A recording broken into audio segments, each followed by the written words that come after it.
Ladies and gentlemen, thank you for joining the Blockchain Global Governance Conference, FinSam Blockchain Business. We welcome you back. Thank you very much for joining. It is now time to start the next session, Blockchain and Identity. We will have a panel discussion. Without further ado, let me introduce the panelists. Founder and CEO of Gataka, Ms. Irene Hernandez.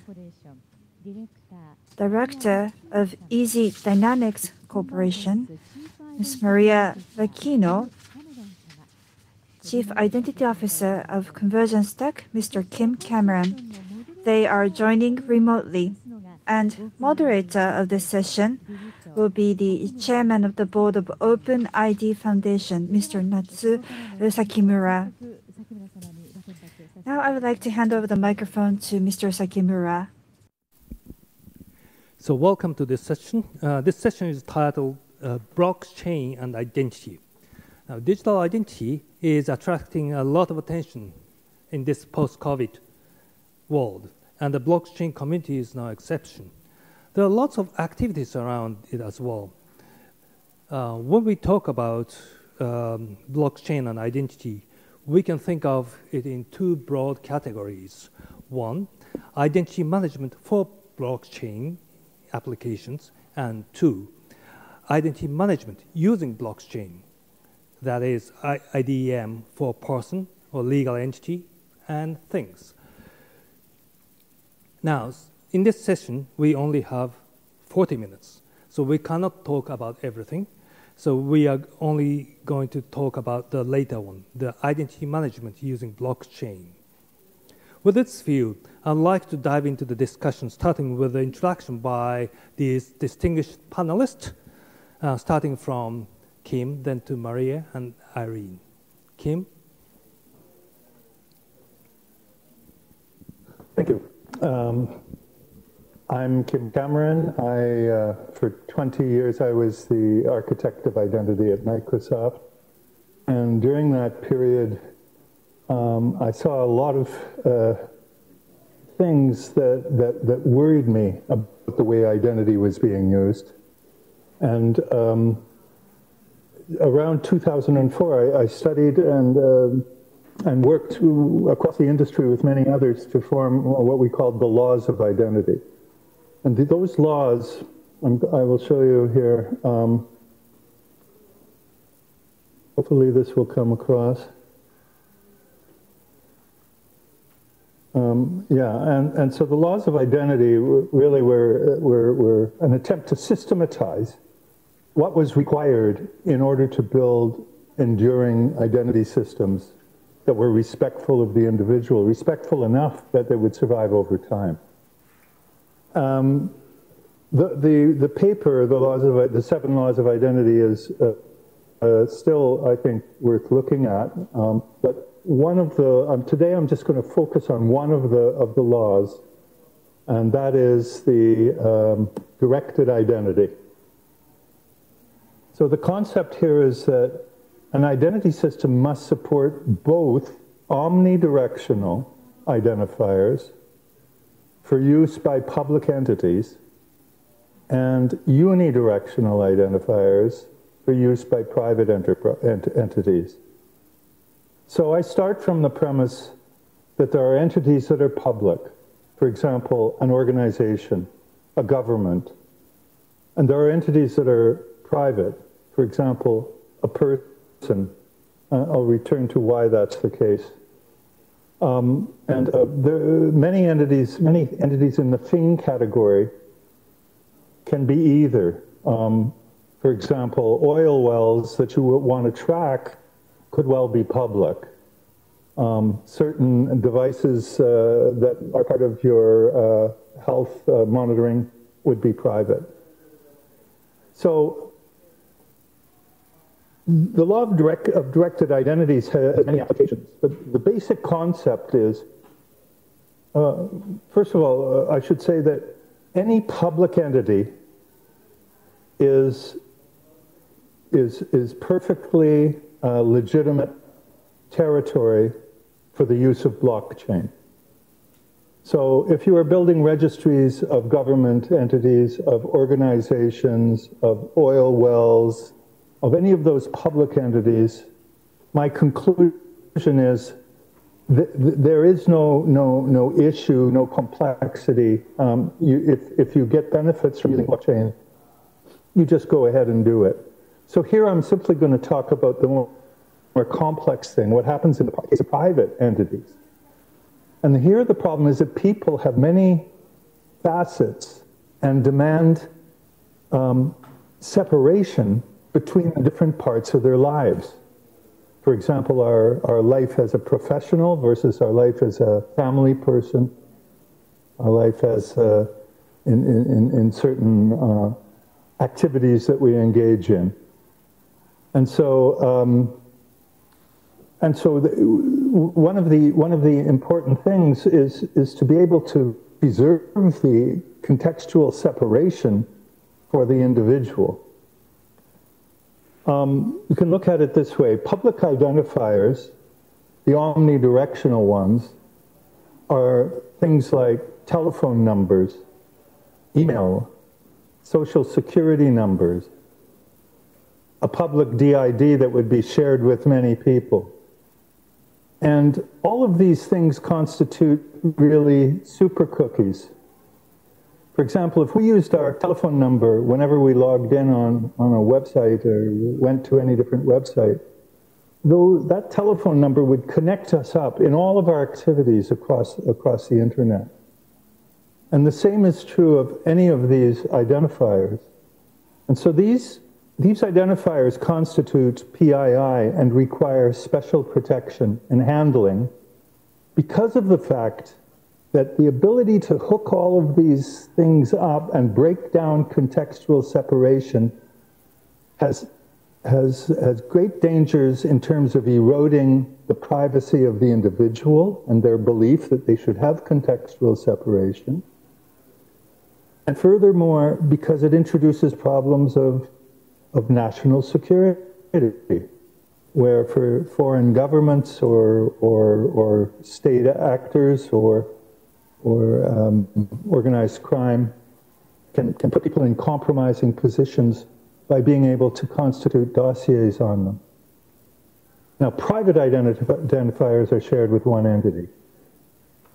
Just a pairwise key, if you wish. So, the implications for blockchain are pretty simple. Public identifiers, names, phone numbers, birth information associated with people, should not be identifiers used, they should not be used as identifiers in identity. If you convey them, you should convey them as a credential under the control of the subject to be treated as PII by the recipient and never used in order to authenticate yourself.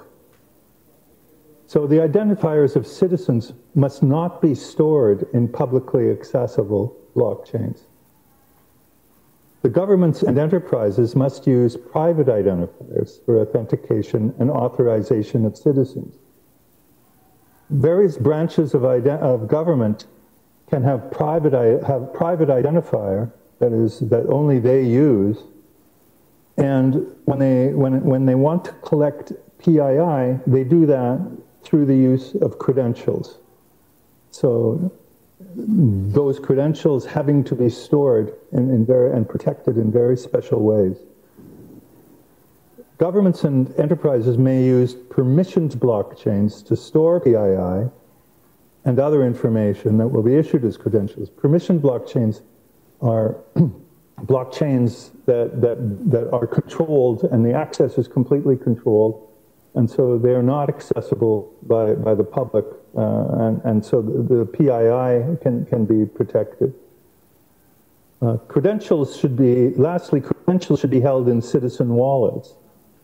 Now, my personal opinion is one of the greatest potential uses for unpermissioned blockchains would be to store the DIDs of the wallets so they can be backed up and synchronized under full user control and not be under the control of any individual, corporation, or government entity.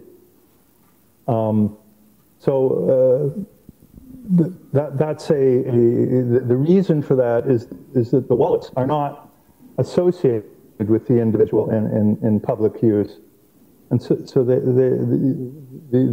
DIDs and blockchain would just be used as a convenience for the individuals to store their wallets. Thanks. Thank you, Kim. Maria, could you go next? And I understand you have something to speak on the use of blockchain as well. I do. Could you put the slides up? I'll get started while the slides are coming up. It's coming up. So good morning. Okay, yes, thank you. I started investigating blockchain back in 2015 when I was the Technical and Government Engagement Lead for the US DHS Science and Technology Cybersecurity Directorate's Identity Management Research Program. And as part of that work, I spoke to a number of program managers who really wanted to understand whether blockchain was appropriate for their particular use cases. And there was a lot of confusion about what blockchain was, what it could potentially be used for, and importantly, what it should not be used for. So Kip just pointed out a number of things that it should and should not be used for. So my team actually created a decision tree to help people ascertain easily whether they should even consider using a blockchain. Next. So before I walk you through the decision tree, I just want to be clear about when I'm referring to blockchain, I'm specifically referring to the replicated data storage technology, where each record or block is strongly linked to the prior one so that records can't be altered or removed, and where multi-party consensus is needed to validate and add new records. So part of the confusion that I found when speaking to program managers was that a lot of people tend to use the term blockchain when they're actually referring to the entire stack of technology, when blockchain is only a small part of that solution, and where it's sometimes actually an optional component. So with that caveat, I'll walk you through the decision tree. So don't worry about reading this because I have this broken out into 2 slides, so it's much easier to see. But if you follow all of the green lines, if you answer yes to all of the questions, then you might have a use case where the use of blockchain might be appropriate. But if you answer no to any of the questions in the slide, in the decision tree, then blockchain is probably not the right technology for your particular use case. So next. So the first question is very, very simple. Do you need a distributed historical data store? Because that's really what a blockchain is used for. The second question, will more than one organization contribute data? If that answer is no, then a blockchain is probably overkill for your particular solution, because you can use a database, and that database can, of course, be replicated or distributed as needed. And you can even store hash chains if what you really want is historical records and order maintained. So the third question is super important for identity use cases.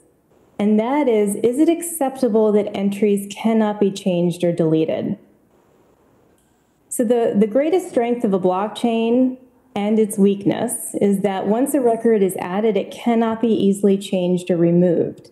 So there are privacy implications here, such as with GDPR's right to be forgotten. And there are also concerns that any data related to person identity, at the very least, can later become sensitive even when it's not initially sensitive. And there are also the problem of errors. Errors can be corrected by adding a subsequent record with a correction to a blockchain, but the evidence of that error will always remain. Next. So the next question in my mind is actually the most important. And that is, can all data be shared among all users for all time on the blockchain? So you absolutely cannot put data that is so sensitive that it requires encryption onto a blockchain, unless, of course, it's only sensitive for a very short period of time, which is indeed sometimes the case with some financial data. But identity data is generally not sensitive for only a short period of time. And people have said, you know, it's encrypted, so it's safe. But that, of course, is not the case, because if the encryption key is exposed, then that data is no longer protected, especially on a blockchain. And it's also not protected if that encryption algorithm is broken by advances in computing, or if there's a programming flaw in the library used for encryption. So if encrypted data, of course, is stored in a database and any of those things happen, it's very easy to decrypt the data and re-encrypt it with a fresh key or use a stronger algorithm. But on a blockchain, you can't do that. So one of the solutions to this problem that I've heard is to then put a pointer to the data onto the blockchain. And that pointer is often to a database entry. And then it's important to ask the question, would my solution be simpler if you just use a database? And sometimes the answer will be yes, and sometimes it will be no. It might be yes, certainly, if you answer no to the next question, which is there contention over control of the data store? So if there is no contention, then a centralized managed database might be appropriate. And then the next question, do you want a tamper-proof log of all the rights to the data store? Again, if you answer no, then a blockchain is probably not appropriate. And if you have made it all the way through, then you might have a use case where the use of blockchain technology could potentially be helpful for identity or for any other use case. So hopefully you found the decision tree useful, and I'm looking forward to the conversation. Thank you. Thank you, Maria. And maybe Irene, would you like to introduce yourself and talk a little bit about European situations?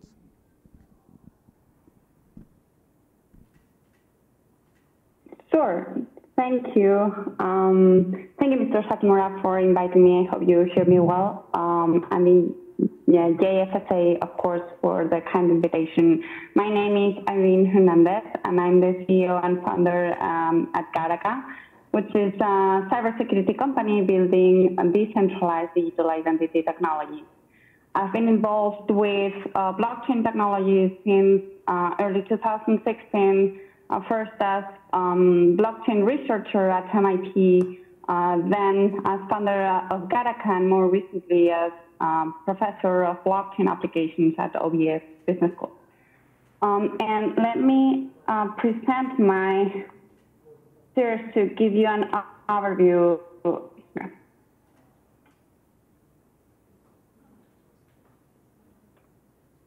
Okay, so first message I wanted to convey, and this may be a little bit daring, but the question is no longer if decentralized digital identities will be a reality, but when. And I here there to put a year on this prediction. What I would like to talk about during this session is first about the market, the incredible opportunity, and how I've seen the market growing from literally nothing to some analysts predicting the market to be at $2 billion by 2023, and some others even daring to predict it at $9 billion by 2026. Then a little bit about the ecosystem, diving a little bit into Europe, the European market, and what the European Commission is doing regarding decentralized digital identities. And finally, if we have time, perhaps talk about some of the biggest issues or questions, such as the need for interoperability, how business models can unfold given the open source plus standardization with commercialization trade-offs, then the competition model that I've seen, and finally the role of governments in all of this ecosystem and the evolution of the technology. So quick vision about decentralized digital identities in Europe. So by 2018, a declaration was signed between 27 European member states plus 2 more countries, which was called the European Blockchain Partnership. And what they decided on this declaration is to promote blockchain technologies in the public sector to provide more efficient services to citizens. And by 2019, they declared the foundation of the European Blockchain Services Infrastructure, which is a blockchain network for Europe, initially envisioned to deliver public services in Europe, but not really close to that vision. And by 2020, I can see already a lot of results coming out that are completely public, and you can check on the European Commission's website. Particularly, I would like to talk about ESIF, which stands for European Self-Sovereign Identity Framework. This image is taken directly from the European Commission. We, as part of GARACA, are advising the European Commission within the ESIF use case. So the European Commission decided first on 4 very specific use cases for this EPSI infrastructure, for the European Blockchain Services Infrastructure, being one of them decentralized digital identity. And the other 3, which are relevant to mention here, is the diplomas use case, so academic certificates, and how to provide citizens with these verifiable credentials on a blockchain, and the notarization use case, which aims at delivering notarized documents or notarized services, leveraging this European infrastructure. So and I'm mentioning these other use cases because they're strongly interrelated, as this became kind of a cornerstone for EPSI and has taken a lot of relevance in the sense that you need identity for almost any other use case. So soon it was realized that building a SIF and building a decentralized identity framework would help build up on future use cases for the EPSI network. So that's the situation today. From our work, and I'm speaking solely on my behalf, not on the European Commission's behalf, but their intention is to develop a framework where technology providers like us, like GARACA, could interact and comply with to deliver decentralized digital identity services in Europe. Instead of really providing the technology or full technology themselves and kind of killing the market. So that's a very brief overview. I want to expand more into this unless you have any questions. Just a quick controversial topic here. I always like to point out how we see decentralized digital identities. And some of the mistakes we've seen, we definitely believe they're not the right way. One is very much to what Kim and Maria were saying. A blockchain is not for everything. And blockchain plays a very critical role in the digital identities, but it's not really to record everything. And we've seen a lot of companies trying to exploit the ledger to publish verifiable credentials, at least hashed verifiable credentials, which we believe is a complete mistake. Other thing that we believe will change over time, we are completely blockchain agnostic. We believe that for this to happen, there has to be global interoperability, and that cannot happen with one single blockchain. Because sure, Europe is building the European blockchain services infrastructure, but what in other parts of the world? And we can't have digital citizens having 3-4 different wallets depending on who they want to interact with. So blockchain agnosticism will be a requirement in the near future. Then something we have seen and we don't like at all is also the use of native tokens for the establishment of a business model. For instance, the use of ICOs to raise funds and build a technology that complicates everything because that creates an economy of tokens, and identity is a universal right. And we cannot leverage the possession of more or less tokens to demonstrate my identity. That's really a mistake and should not be happening. And the last one, which I may have changed my mind over time, we think that multi-device pose a security threat to the management of digital identities, and therefore we would like to attach these identities to one single device. But some new ideas like the identity hubs are coming around, so this may be a reality, and user experience will ultimately gain with some security enhancements. So that's all about my introduction. Thank you very much. Thank you, Irene. Kim, do you have any response to it?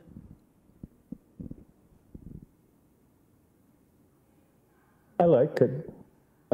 Clearly, the European Union has taken an aggressive approach to making sure that they have blockchain technology that is independent and is in keeping with their ideals. I still would like to drill into precisely the way that personal identity is related to the blockchain. I mean, my belief is that the verified credentials could well, under certain circumstances, be stored in blockchains, especially permissioned blockchains. But they shouldn't be transferred between people and institutions using blockchain. They should always be released by the person to whom they pertain. In other words, under the control of the individual. And that's one of the great opportunities of this decentralized identity movement, if you wish, is that we can have our own keys and we can be given credentials by governments and health authorities and so on that we can present in a cryptographically strong way using our own wallets that belong to us. The devil is always in the details, so we need to drill into the details further, but I'm very interested in it's the blockchain work in Europe is very serious, and I'm very interested in knowing more about it. So Maria? I love the idea of having control over your own verified credentials, perhaps have them on your mobile device in a trusted execution environment. What I'm a bit confused on still is why a blockchain is required for that. If the authoritative source of the credential were to digitally sign it so that you can guarantee that it was in fact issued by that authoritative source and that it wasn't tampered with, then that would be a mechanism using widely distributed current technology to be able to control and distribute a valid cryptographic token, much as Kim just talked about. So perhaps Irene could discuss why blockchain is required for this particular solution. Irene? Thanks, Maria. For me, blockchain is important in this use case for two and only two reasons. One is the recording of the IDs, decentralized identifiers, that otherwise would be difficult to manage. You would have to leverage one single organization to keep track and record of those decentralized identifiers at global scale. And second for me is key distribution, not more than that. With each DID, you have associated a key pair. So for the distribution of the public key of those DIDs, you need a mechanism that is trusted and that can distribute those keys at a global scale yet again.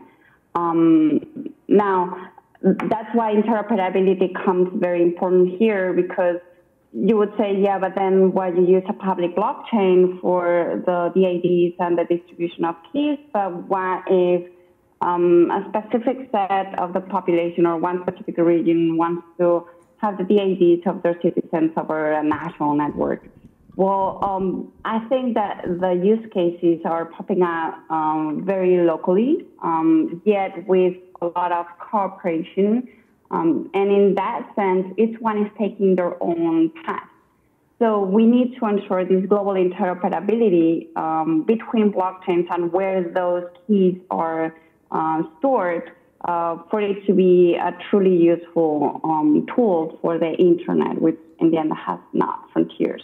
Now, I've seen some implementations using blockchain also for two more functionalities. One is the revocation of verifiable credentials, to have a trusted source of the status of those credentials.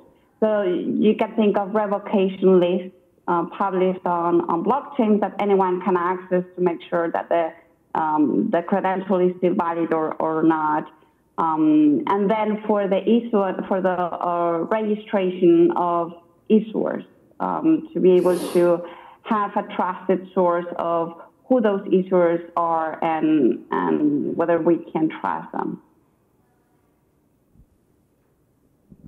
So you talked about the revocation of the verifiable credentials. Also, I think the one of the potential usage of the blockchain that we are talking about in the OpenID Connect working group at OpenID Foundation is to use blockchain as the mechanism to retrieve the credential issuer's key. Verifiable credential is going to be signed by issuer's key, right? But if the relying party or verifier, depending on the vocabulary, goes back to the issuers to see the validity of the key, then the issuer will likely know that the verifiable credential has actually been presented to the relying party, and we probably want to avoid that. So we have to have some kind of mechanism so that the relying party can actually retrieve the key of the issuer from somewhere else than the issuer itself, and also to find out whether it is still valid or not. Yeah. And strikes me as very cogent, and part of the reason for that is that we're talking here about public entities, the issuers. Mm-hmm. Yeah. However, I remain very skeptical about use of DIDs and recording of DIDs on a world scale or anything else of citizens. I believe that DID is not the appropriate mechanism. The verified credential is the appropriate mechanism for verifying who someone is. And at the level of authenticating and being recognized, we need pairwise credentials, not omnidirectional credentials, not super cookies.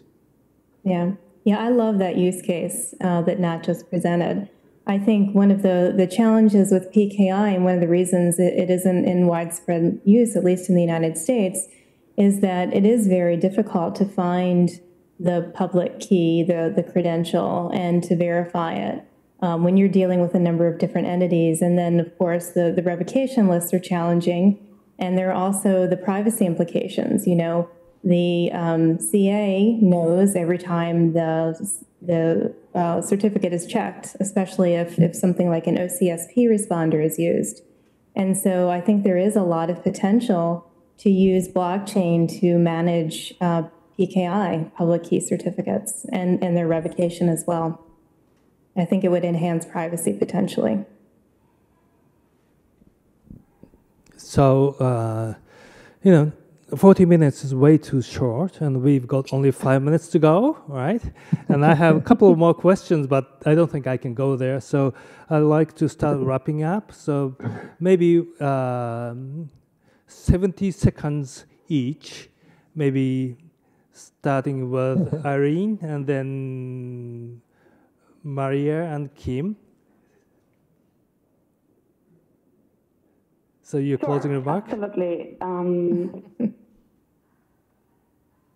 My key message here would be that we need international cooperation, not only from standardization organisms, but also among technology providers and policymakers to make this happen in a way that is truly user-centered and privacy protecting. Thank you. Maria? Okay.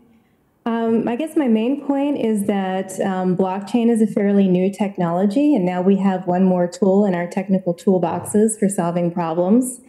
And that whenever we're faced with a problem that we need to solve, we should look at all the tools at our disposal and evaluate each one objectively and decide whether or not any of them really create the best solution. So sometimes blockchain may be part of the solution, and sometimes it may not. And it's also super important to keep in mind the limitations, especially when it comes to privacy and the inability to revoke information from the blockchain. Thank you. Thank you very much. And Kim? Well, I think that the use of blockchain for public identifiers makes a lot of sense for the reasons that everybody has put forward. The example being any credential issuers, but it's applicable to others. I'm very skeptical of the use of blockchain for individual identities. I think, one can still use DIDs, but more ephemeral, just ways of transmitting a sort of a document that indicates things that you want to share with your partner. But I do see a strong potential for blockchain as a technology in the service of the individual who wants a way to synchronize their wallets, if you do believe in more than one device, which I do. A way to synchronize your wallets that is impervious to any any enterprise or any company or any government. A way that is owned by the individuals, but will endure and gives them a technology underpinning that is strong and will last. So that's my view. Thanks very much. I strongly believe that the blockchain is going to be a very useful technology to solve some of the real-world problems, especially in terms of the longitudinal trust problems of the public entities or legal entities or something like that. Also, it can actually help the individuals to create a trust against those entities and services. So I'm really looking forward to the advancement of self-sovereign distributed identity and blockchain-based technology in total. And I also would like to call your participation into the standardization effort that we at OpenID Foundation have started in conjunction with Distributed Identity Foundation to push it forward in that respect, as well as we are also partnering with IIF on the Digital Trust Initiative. So, if you are interested in one of those topics, please come and join and share your perspective.